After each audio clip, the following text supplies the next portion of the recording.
नमस्कार, जय हिंद, जय सिया राम। स्वागत है फिर से एक बार आपका एबीसी एग्रो क्लासेस के ऑनलाइन प्लेटफॉर्म पर। एक बार फिर से आपके लिए महत्वपूर्ण टॉपिक के साथ में उपस्थित हैं साथियों। टॉपिक का नाम है उर्वरक या फर्टिलाइज़र। साथियों, सभी प्रकार की जितने भी कृषि से संबंधित जितनी भी प्रतियोगी परीक्षाएं हैं उसमें महत्वपूर्ण रूप से यहाँ से प्रश्न बनते ही है साथियों। तो इसको हम पढ़ेंगे साथियों। जो टॉपिक है साथियों कौन सा है? उर्वरक। उर्वरक उर्वरक या इसको हम कहते हैं फर्टिलाइज़र। फर्टिलाइज़र उर्वरक।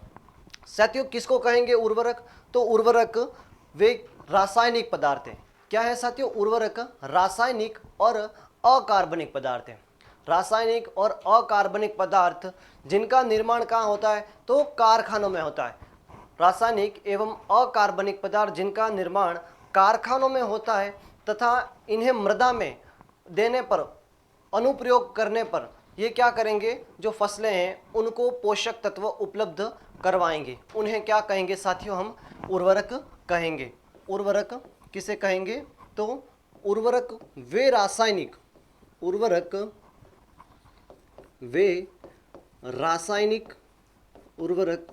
वे रासायनिक एवं अकार्बनिक उर्वरक वे रासायनिक एवं अकार्बनिक पदार्थ होते हैं जिन्हें मृदा में अनुप्रयोग करने पर ये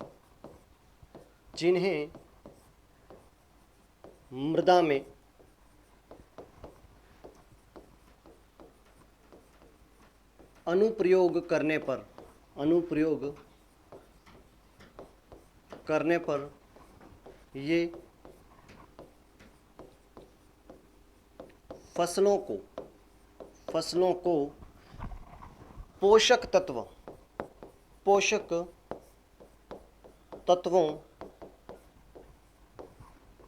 की उपलब्धता करवाते हैं। तो क्या होते हैं साथियों उर्वरक? उर्वरक वे रासायनिक एवं अकार्बनिक पदार्थ होते हैं जिन्हें मृदा में अनुप्रयोग करने पर ये फसलों को पोषक तत्व उपलब्ध करवाते हैं। इनका निर्माण साथियों कारखानों में होता है, फैक्ट्रीज में होता है साथियों यहाँ पर एक शब्द आया अकार्बनिक पदार्थ। तो ऐसा नहीं है कि सारे के सारे उर्वरक अकार्बनिक होते हैं। हमारे पास कुछ अपवाद स्वरूप कुछ ऐसे भी उर्वरक हैं जो कार्बनिक है, यानी कि जिसमें कार्बन की मात्रा भी पाई जाती है। उनको हम आगे पढ़ेंगे कौन से ऐसे उर्वरक हैं जिनमें कार्बन की मात्रा पाई जाती है, इस कारण उन्हें हम कार्बनिक भी कहते हैं। परंतु मुख्य रूप से उर्वरक अकार्बनिक होते हैं। फिर साथियों विश्व एवं भारत का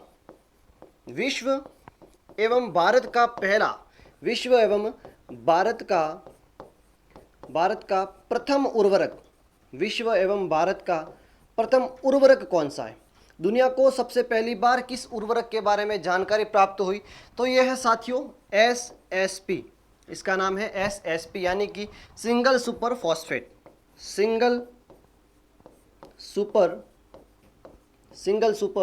फॉस्फेट। ये ऐसा उर्वरक था जिसके बारे में दुनिया को सबसे पहले जानकारी प्राप्त हुई। इसकी खोज साथियों की गई थी लेविस नामक एक वैज्ञानिक के द्वारा की गई। और ये कहाँ पर की गई? ये कब की गई? सन 1843 में। लेविस नामक वैज्ञानिक द्वारा सन 1843 में की गई। कहाँ पर की गई? तो इंग्लैंड में। इंग्लैंड का एक स्थान है यॉर्कशायर नाम का एक स्थान है। इंग्लैंड का एक स्थान है यॉर्कशायर करके एक स्थान है। उस स्थान पर सबसे पहला दुनिया को उर्वरक प्राप्त हुआ। फिर साथियों जो उर्वरक हैं SSP का जो पहली बार निर्माण किया गया था, SSP का प्रथम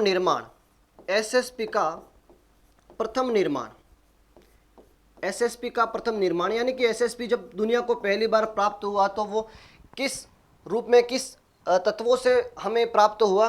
तो साथियों कुछ इस प्रकार की एक कहानी है कि इंग्लैंड का जो यॉर्कशायर नामक जो स्थान है वहाँ के समीप जो जंगल था उस जंगल में आग लग गई, और इस जंगल में आग लगने से वहाँ पर जो राख उत्पन्न हुई, वहाँ पर जो राख उत्पन्न हुई, उस राख में वैज्ञानिकों के द्वारा क्या किया, मिला दिया गया उसमें H2SO4। राख में H2SO4 यानी कि गंधक का तेजाब या सल्फ्यूरिक अम्ल जिसको हम कहते हैं। तो एसएसपी का जो प्रथम निर्माण था वो राख में H2SO4, जंगल की राख। साथियों ये क्या है, जंगल की जो राख है, जंगल की राख है, उस राख में H2SO4 मिलाकर पहली बार जो बनाया गया वो था साथियों हमारा एसएसपी।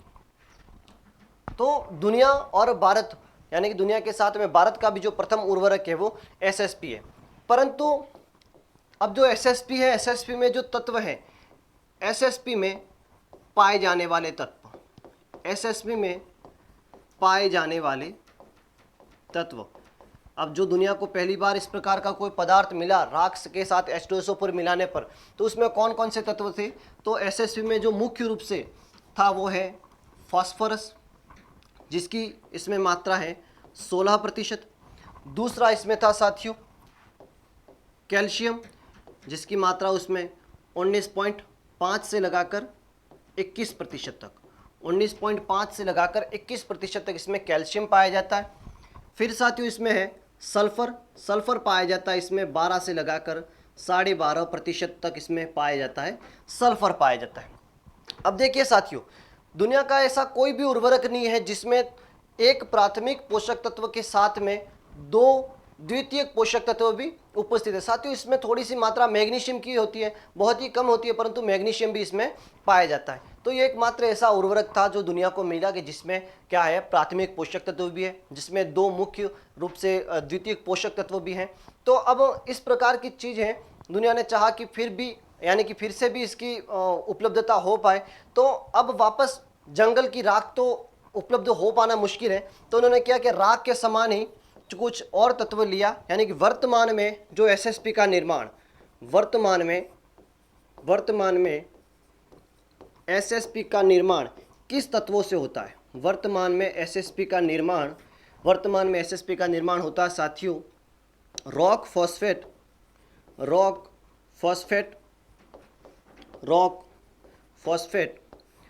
और H2SO4, यानी कि जो रॉक फॉस्फेट है, उस रॉक फॉस्फेट में जो गंधक का तेजाब है उसको मिलाने पर ये एसएसपी है उसका निर्माण साथियों किया जाता है।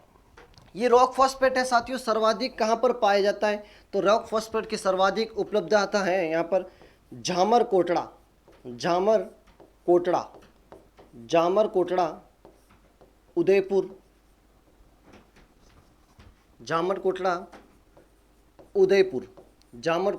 उदयपुर राजस्थान में रॉक फॉस्फेट की सर्वाधिक उपलब्धता है साथियों। फिर कुछ वर्गीकरण देखते हैं, उर्वरकों का वर्गीकरण।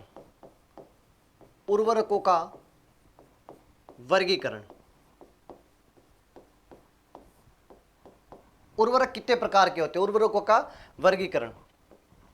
तो साथियों देखिए, सबसे पहला जो उर्वरक है उसका प्रकार है सरल उर्वरक, सरल या इसको हम कह सकते हैं एकल उर्वरक, सरल या एकल उर्वरक, इसको कहेंगे स्ट्रेट फर्टिलाइजर। सरल या एकल उर्वरक यानी कि वे उर्वरक, नाम से स्पष्ट है एकल, अर्थात वे उर्वरक जिनमें एक ही प्राथमिक पोषक तत्व उपस्थित हो, वे उर्वरक जिनमें एक ही प्राथमिक पोषक तत्व उपस्थित हो वह उर्वरक कहलाएगा सरल उर्वरक। यानी कि एक ही प्राथमिक पोषक तत्व, इसके बारे में हमने चर्चा की थी साथियों। क्या होते हैं प्राथमिक पोषक तत्व? नाइट्रोजन, फास्फोरस एवं पोटेशियम, इन तीनों तत्वों को प्राथमिक पोषक तत्व कहा गया है। एक प्राथमिक पोषक तत्व की उपस्थिति वाला, एक प्राथमिक पोषक तत्व की उपस्थिति, एक प्राथमिक पोषक तत्व की उपस्थिति वाला उर्वरक। ऐसे कौन कौन से उर्वरक है साथियों जिनमें एक ही प्राथमिक पोषक तत्व पाया जाता है? तो वो है साथियों हमारा जैसे यूरिया हो गया, एसएसपी हो गया, यूरिया, यूरिया जिसमें क्या होता है, नाइट्रोजन ही पाया जाता है। एसएसपी की बात करें जिसके बारे में हमने अभी देखा, तो एसएसपी में वैसे तो कैल्शियम भी था, सल्फर भी था, लेकिन कैल्शियम और सल्फर साथियों कैसे द्वितीयक पोषक तत्व हैं। कैसे हैं? द्वितीयक पोषक तत्व। तो इसमें प्राथमिक पोषक तत्व के तौर पर इसमें जो केवल और फास्फोरस पाया जाता है। तो यूरिया और एसएसपी किस श्रेणी के उर्वरक हैं? यह सरल या एकल या जिसको हम स्ट्रेट फर्टिलाइजर कह सकते हैं। दूसरे प्रकार के उर्वरक हैं साथियों, ये है जटिल या संयुक्त।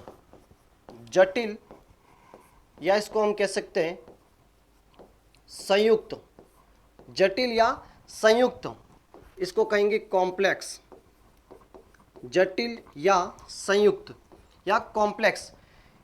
संयुक्त स्पष्ट से नाम से स्पष्ट है कि इसमें क्या होंगे, दो या दो से अधिक, दो या दो से अधिक, दो या दो से अधिक प्राथमिक पोषक तत्व।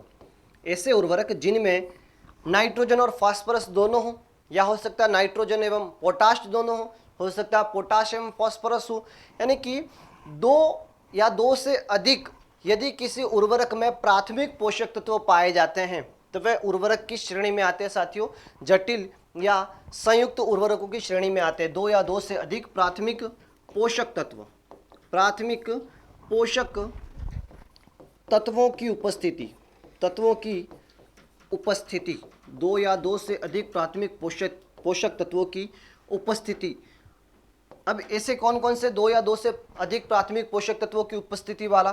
तो जैसे हम बात करें, डीएपी हो गया, डीएपी में पाया जाता है साथियों फास्फोरस भी पाया जाता है, डीएपी में नाइट्रोजन भी पाया जाता है।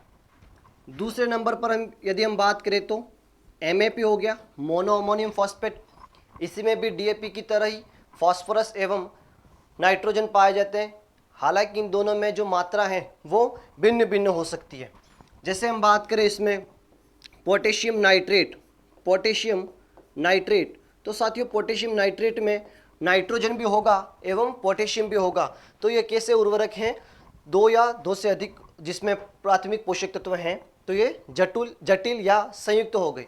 अब देखिए साथियों, अब जैसे कि जिसमें दो प्राथमिक पोषक तत्व हों उनको हम कहते हैं द्वितीयक, द्वितीयक, द्वितीयक उर्वरक, द्वितीयक उर्वरक यानी कि बाइनरी, द्वितीयक या बाइनरी, द्वितीयक या बाइनरी, जिनमें दो प्राथमिक पोषक तत्व उपस्थित हों।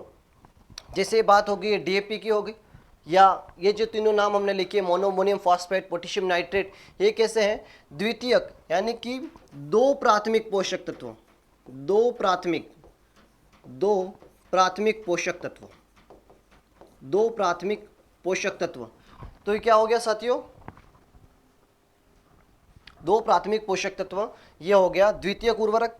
एक होगा साथियों तृतीयक, तृतीयक, तृतीयक उर्वरक। नाम से स्पष्ट है, तृतीयक का मतलब जिनमें टर्नरी जिसको कहेंगे, जिनमें तीन प्राथमिक पोषक तत्व, तीन प्राथमिक पोषक तत्व, जिनमें तीन प्राथमिक पोषक तत्व उपस्थित हों उनको हम कहेंगे तृतीयक उर्वरक। जैसे कि अमोनियम, अमोनियम फॉस्फोपोटाश, अमोनियम फॉस्फोपोटाश। कुछ और देखते हैं उर्वरकों के वर्गीकरण के तौर पर। तो साथियों एक आते हैं उच्च विश्लेषक उर्वरक, उच्च विश्लेषक, उच्च विश्लेषक उर्वरक। साथियों एक उच्च विश्लेषक उर्वरक आएंगे और एक उर्वरकों का और प्रकार है वह है निम्न विश्लेषक उर्वरक। तो क्या अंतर है उच्च विश्लेषक एवं क्या निम्न विश्लेषक हो सकते हैं?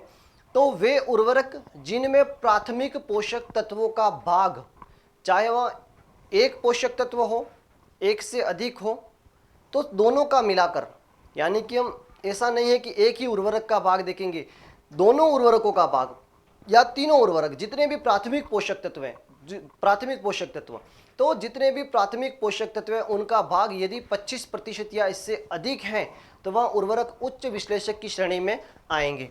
यानी कि प्राथमिक पोषक तत्वों प्राथमिक पोषक तत्वों प्राथमिक पोषक तत्वों का प्राथमिक पोषक तत्वों का भाग प्राथमिक पोषक तत्वों का भाग इसमें 25% से अधिक, प्राथमिक पोषक तत्वों का भाग 25% से अधिक वाले जो उर्वरक हैं, वाले उर्वरक ये किस श्रेणी में आएंगे साथियों? ये आएंगे उच्च विश्लेषक उर्वरकों में। जैसे उदाहरण के तौर पर हम इसमें बात करें, इसके उदाहरण है साथियों, जैसे बात करें हम यूरिया की, यूरिया। अब यूरिया में नाइट्रोजन कितना होगा? तो यूरिया में नाइट्रोजन होता है 46%, यानी कि जो 25% से अधिक प्राथमिक पोषक तत्व इसमें पाए जाते हैं, तो यूरिया उच्च विश्लेषक की श्रेणी में आ गया। दूसरे नंबर पर बात करते हैं हम पोटेशियम नाइट्रेट, पोटेशियम नाइट्रेट। अब साथियों देखिए, अब इसमें देखा जाए तो पोटेशियम की जो मात्रा होती है वो केवल 13% होती है। कितनी होगी? 13%। तो क्या हम इनको निम्न विश्लेषक की श्रेणी में रखें? क्योंकि 25% से तो कम नाइट्रोजन है, परंतु देखा जाए तो उसमें दूसरा भी एक प्राथमिक पोषक तत्व पाया जाता है जिसका नाम है पोटेशियम, और पोटेशियम का इसमें भार है साथियों 44%। तो देखा जाए तो 13 और 44 दोनों को मिलाकर देखा जाए तो ये 25% से अधिक इसमें प्राथमिक पोषक तत्वों का भार है, इसलिए हम इसको रखेंगे किसमें?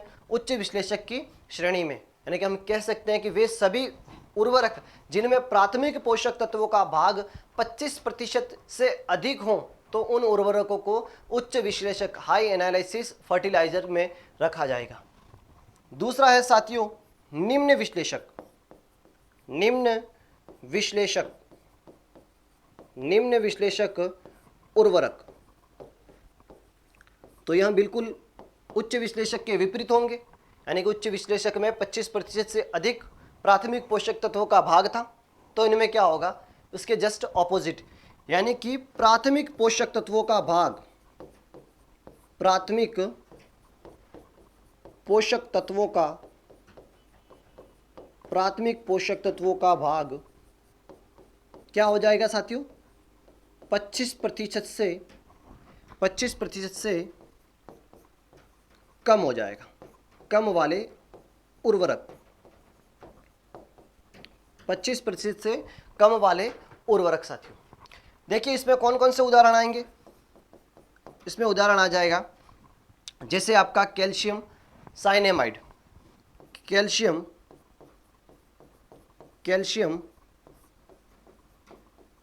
साइनेमाइड। अब साथियों देखिए कैल्शियम साइनेमाइड है, उसमें दो प्रकार के पोषक तत्व हैं। एक है साथियों नाइट्रोजन और दूसरा है कैल्शियम। नाइट्रोजन इसमें पाया जाता है 21%, 21%, और इसमें कैल्शियम पाया जाता है लगभग 39%, 39% इसमें पाया जाता है, कैल्शियम पाया जाएगा। परंतु कैल्शियम देखा जाए तो द्वितीयक पोषक तत्व है, यह प्राथमिक पोषक तत्व नहीं है। तो हम कहेंगे कि इसमें प्राथमिक पोषक तत्वों का जो भाग है वह 25% से कम है, तो इसको किस श्रेणी में रखा है साथियों? निम्न विश्लेषक उर्वरकों की श्रेणी में रखा है। जैसे बात करें एसएसपी, दूसरा उर्वरक था कौन सा साथियों? एसएसपी। अब एसएसपी में अभी बताया था कि उसमें कैल्शियम भी होगा, उसमें सल्फर भी होगा, परंतु ये दोनों कैसे हैं? द्वितीयक पोषक तत्व हैं। तो इसमें प्राथमिक पोषक तत्वों का भाग यानी कि जो फास्फोरस का भाग है वह केवल 16% है, जो कि 25% से कम है। तो एसएसपी भी किस श्रेणी में आ जाएगा? इस निम्न विश्लेषक उर्वरकों की श्रेणी में आ जाएगा। फिर और कुछ शब्दावली आती है साथियों जिसको हम कहेंगे जैसे कि अम्लीय तुल्यांक, अम्लीय तुल्यांक, अम्लीय तुल्यांक, जैसे कि इसको इंग्लिश में कहेंगे हम इक्विवेलेंट एसिडिटी। क्या होगा साथियों? जैसे कोई ऐसा उर्वरक है जो अम्लीय प्रकृति का है, जैसे कि सारे के सारे जो अमोनिकल उर्वरक हैं वह अम्लीय प्रकृति के हैं। यदि उनका मृदा में उपयोग अधिक किया जाए तो वह क्या करेंगे, मृदा को अम्लीय बनाएंगे, यानी कि उनका जो मृदा में प्रभाव रहेगा वह अम्लीय प्रकार का रहेगा। यदि अम्लीय उर्वरक हैं, उनका जो अम्लीय प्रभाव है उनको दूर करने के लिए कैल्शियम कार्बोनेट को जितना भी मृदा में मिलाना पड़ेगा मृदा सुधार के तौर पर, तो वो कहलाएगा साथियों अम्लीय तुल्यांक। जैसे हम देखें तो अम्लीय तुल्यांक किस किस, सबसे पहले बात करें एनहाइड्रस अमोनिया। एनहाइड्रस अमोनिया जिसको हम निर्जल अमोनिया भी कहते हैं, एनहाइड्रस अमोनिया। दूसरा बात करें अमोनियम क्लोराइड। अमोनियम क्लोराइड साथियों महत्वपूर्ण है, ये परीक्षा की दृष्टि से ध्यान रखना है इसको। अमोनियम सल्फेट, अमोनियम सल्फेट साथियों, और है यूरिया, और देखा जाए तो डीएपी। यह समस्त उर्वरक anhydrous ammonia, ammonium chloride, ammonium sulphate, urea, DAP यह अम्लीय प्रकृति के हैं, अर्थात यह मृदा में किस प्रकार का अम्लीय प्रभाव छोड़ेंगे।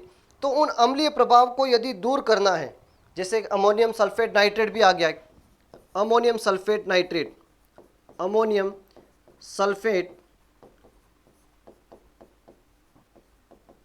Nitrate, ammonium sulphate nitrate. साथियों ये सारे के सारे उर्वरक कैसे हैं, अम्लीय प्रकार के हैं। यदि इनके द्वारा जो उत्पन्न अम्लीयता है उनको दूर करना है तो जितनी मात्रा हमें कैल्शियम कार्बोनेट की आवश्यक होगी वो क्या होगा, इसका अम्लीय तुल्यांक होगा। जैसे कि बात करें तो इसका हो जाएगा 148, 148, इसका हो जाएगा 128। अमोनियम सल्फेट का अम्लीय तुल्यांक है 110, यूरिया का हो जाएगा साथियों 80, डीएपी का 77 और अमोनियम सल्फेट नाइट्रेट का 93। अम्लीय तुल्यांक ये था साथियों।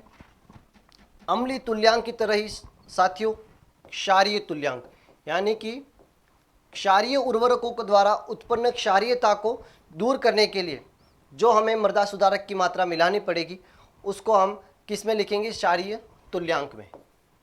क्षारीय तुल्यांक, क्षारीय तुल्यांक यानी कि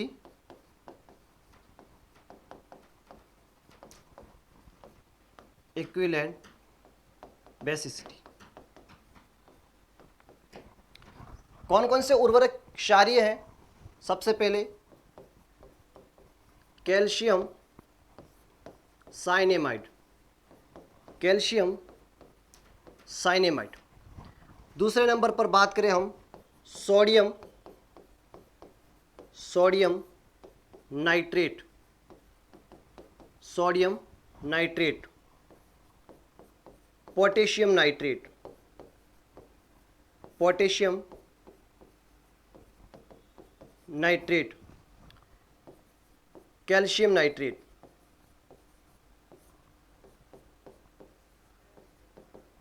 कैल्शियम नाइट्रेट। ये समस्त उर्वरक साथियों कैसे हैं, क्षारीय हैं, अर्थात जो मृदा में किस प्रकार का प्रभाव छोड़ेंगे, यह क्षारीय प्रभाव छोड़ेंगे। जैसे एक और है die calcium phosphate, die calcium phosphate, die calcium phosphate.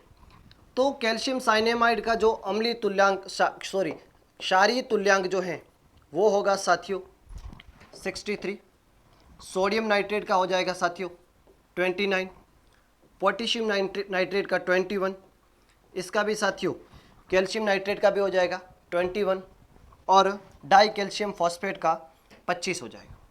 ये था साथियों क्षारीय तुल्यांक। और एक वर्गीकरण और देख लेते हैं। जैसे अभी बात की थी हमने, उर्वरक कार्बनिक भी होते हैं और अकार्बनिक भी होते हैं। तो कार्बनिक उर्वरक किसको कहेंगे हम, कार्बनिक उर्वरक, कार्बनिक उर्वरक किसको कहेंगे, तो वे उर्वरक वे उर्वरक जिनमें कार्बनिक पदार्थ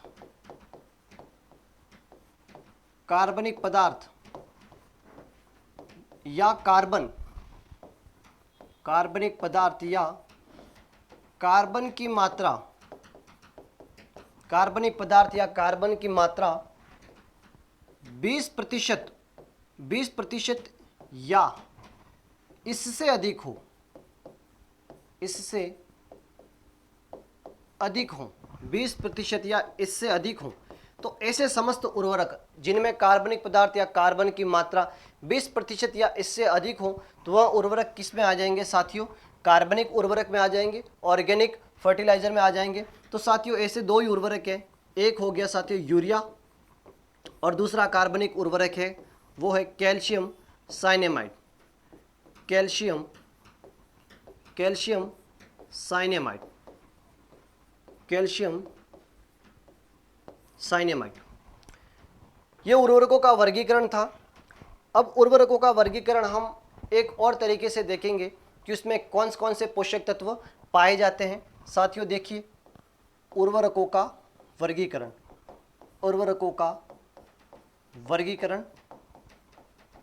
साथियों यह तरीका कौन सा है उर्वरकों का वर्गीकरण का? इसमें हम देखेंगे किस उर्वरक के कितने प्रकार हैं, किस पोषक तत्व के। देखिए, जैसे सबसे पहले हम बात करें नाइट्रोजनी उर्वरक, यानी कि वे उर्वरक जिनमें नाइट्रोजन पाया जाता है। नाइट्रोजनी उर्वरक, नाइट्रोजनी उर्वरकों को साथियों और भागों में बांटा गया है, उनमें पाए जाने वाले नाइट्रोजन के अवस्था के आधार पर। सबसे पहले जैसे कि अमोनिकल उर्वरक, अमोनिकल यानी कि नाइट्रोजन है वो किस रूप में? अमोनियम अवस्था में पाई जाएगी। दूसरे नंबर पर है साथियों नाइट्रेट उर्वरक, यानी कि इनमें नाइट्रोजन नाइट्रेट की अवस्था में पाई जाएगी। एक और साथियों प्रकार है वो है एमाइड, यानी कि नाइट्रोजन एमाइड के फॉर्म में होगी। साथियों एक और प्रकार है संयुक्त रूप से जिसमें नाइट्रोजन अमोनिकल एवं नाइट्रेट दोनों अवस्था में होगी, तो हम कह सकते हैं इसको अमोनिकल प्लस नाइट्रेट, यानी कि नाइट्रोजन दोनों अवस्थाओं में इसमें पाई जाएगी। उदाहरण देख लेते हैं साथियों अमोनिकल उर्वरक कौन कौन से हैं। तो सबसे पहले हम बात करें इसमें anhydrous ammonia, anhydrous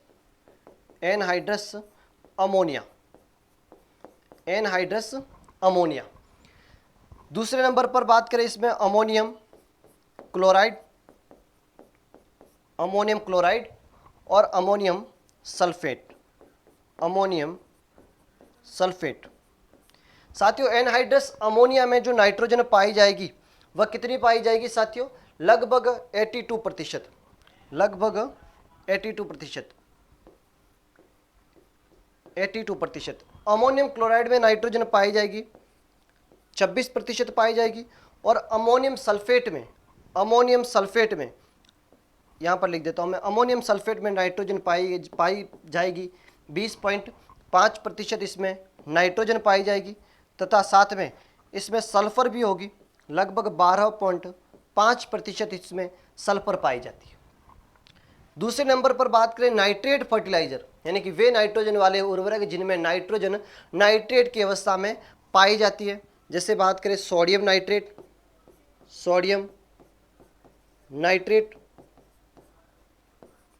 potassium nitrate, एक होगा साथियों कैल्शियम नाइट्रेट। साथियों इसमें सोडियम नाइट्रेट में नाइट्रोजन होगी वह है 16%, पोटेशियम नाइट्रेट में 13% और कैल्शियम नाइट्रेट में 15.5%। एक और बचते हैं साथियों एमाइड फर्टिलाइजर, नाइट्रोजन के वे उर्वरक जिसमें नाइट्रोजन नाइट्रेट या अमोनिकल अवस्था में नहीं होकर किस में होगी? एमाइड अवस्था में होगी। वह है साथियों दो ही उर्वरक है जो कार्बनिक भी थे और दो जो यानी कि एमाइड भी है, तो यूरिया और कैल्शियम साइनेमाइड, कैल्शियम साइनेमाइड। साथियों यूरिया में नाइट्रोजन आप सभी जानते ही है कितना होता है, 46% होता है। कैल्शियम साइनेमाइड में नाइट्रोजन होगा वह 21% नाइट्रोजन होगा, और साथ में इसमें 39.5% इसमें कैल्शियम भी पाया जाता है। एक है साथियों अमोनियम नाइट्रेट, यानी कि जिसमें अमोनिकल फॉर्म में भी होगा और नाइट्रेट के फॉर्म में भी होगा। वह है साथियों जैसे हो गया कैन, यानी calcium ammonium nitrate, calcium ammonium nitrate. इसमें नाइट्रोजन होता है साथियों 26% होता है। एक होगा ammonium nitrate, ammonium nitrate. Ammonium nitrate में साथियों नाइट्रोजन होता है 33 से 34%, 33 से 34%। तो ये समस्त नाइट्रोजन वाले उर्वरक थे साथियों। फिर बात करते हैं हम फास्फोरस वाले उर्वरक, यहां पर लिख देते हैं फास्फोरस उर्वरक। फास्फोरस उर्वरक, फास्फोरस उर्वरकों को साथियों तीन श्रेणी में बांटा है, तीन श्रेणी में बांटा है। पहला है जल में घुलनशील, जल में घुलनशील उर्वरक, जल में घुलनशील। जल में घुलनशील कौन कौन से हैं, जैसे हो गया mono ammonium phosphate, di ammonium phosphate, single super phosphate, double super phosphate और ट्रिपल सुपर फॉस्फेट। ये सभी उर्वरक कैसे हैं साथियों, जल में घुलनशील है। जैसे मोनो अमोनियम फॉस्फेट में क्या क्या पाया जाता है, तो इसमें नाइट्रोजन भी होगा, इसमें फास्फोरस भी होगा। नाइट्रोजन होती है इसमें 11%, इसमें फास्फोरस होती है 48%। डाई अमोनियम फॉस्फेट है साथियों, इसमें भी क्या होगा, नाइट्रोजन और फास्फोरस दोनों होगी। नाइट्रोजन होती है इसमें 18% होती है और फास्फोरस इसमें 46% होगी। एसएसपी के बारे में हमने देखा कौन कौन से तत्व पाए जाते हैं इसमें, तो एसएसपी में यानी कि 16% तो इसमें होगी फास्फोरस, यानी डबल सुपर फॉस्फेट यानी कि एसएसपी की दोगुनी इसमें, यानी कि फास्फोरस होगी 32%, ट्रिपल सुपर फॉस्फेट यानी कि एसएसपी का 3 गुना, तो इसमें हो जाएगा 48% क्या पाई जाएगी, फास्फोरस पाई जाएगी। फिर साथियों फास्फोरस उर्वरकों में एक और आते हैं साइट्रिक एसिड में घुलनशील। ये थे साथियों जल में घुलनशील। अब है साइट्रिक अम्ल में, साइट्रिक अम्ल में घुलनशील, साइट्रिक अम्ल में घुलनशील। कौन कौन से हैं साथियों साइट्रिक अम्ल में घुलनशील, यह है डाई कैल्शियम फॉस्फेट। साथियों इसमें है डाई कैल्शियम फॉस्फेट और साथ में इसमें बोन मिल, हड्डी का चूरा, sorry basic slug, basic slug माफ़ कीजिएगा, basic slug. Die calcium phosphate में फॉस्फोरस होगा लगभग 39 से 40%, 39 से 40%, 39 से 40%।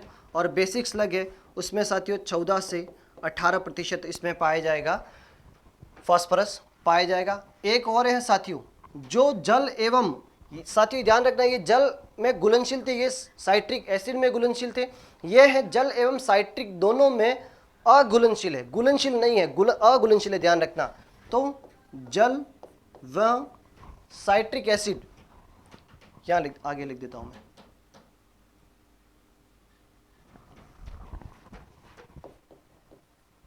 जल व साइट्रिक एसिड, साइट्रिक एसिड दोनों में अघुलनशील, दोनों में नहीं घुलेंगे। तो ऐसे कौन कौन से साथियों, हो गया रॉक फॉस्फेट, हो गया रॉक फॉस्फेट, एक हो जाएगा साथियों बोन मिल। ये थे फॉस्फोरस वाले। अब साथियों पोटाश के उर्वरक, पोटाश के उर्वरक, तो साथियों ध्यान रखिएगा इस बात को, पोटाश के उर्वरकों का निर्माण हमारे देश में नहीं होता है। हम पोटाश के समस्त उर्वरकों को क्या करते हैं, कनाडा से, दूसरे देश से, मुख्यतः कनाडा से आयात करते हैं, यानी कि इंपोर्ट करते हैं, आयात किया जाता है। कौन कौन से इसमें, तो इसमें साथियों एक तो है मोनो अमोनियम फॉस्फेट, जिसको हम कह सकते हैं पोटेशियम क्लोराइड कहेंगे। और एक है साथियों दूसरा sulphate of potash, muriate of potash, sorry ये म्यूरेट ऑफ पोटाश, और ये हो जाएगा सल्फेट ऑफ पोटाश K2SO4। इसमें पोटेशियम होगी 60% हो जाएगी और इसमें हो जाएगी 48 से 50% पोटाश हो जाएगी। तो ये था साथियों एक तरह से उर्वरकों का वर्गीकरण। कल फिर आपसे मिलेंगे इसी चैनल पर। यह क्लास आपको पसंद आई होगी तो इसे लाइक कीजिएगा ताकि मेरा हौसला बढ़े, और इस चैनल को सब्सक्राइब कीजिए। अपने दोस्तों तक इस चैनल को ज़रूर शेयर कीजिएगा।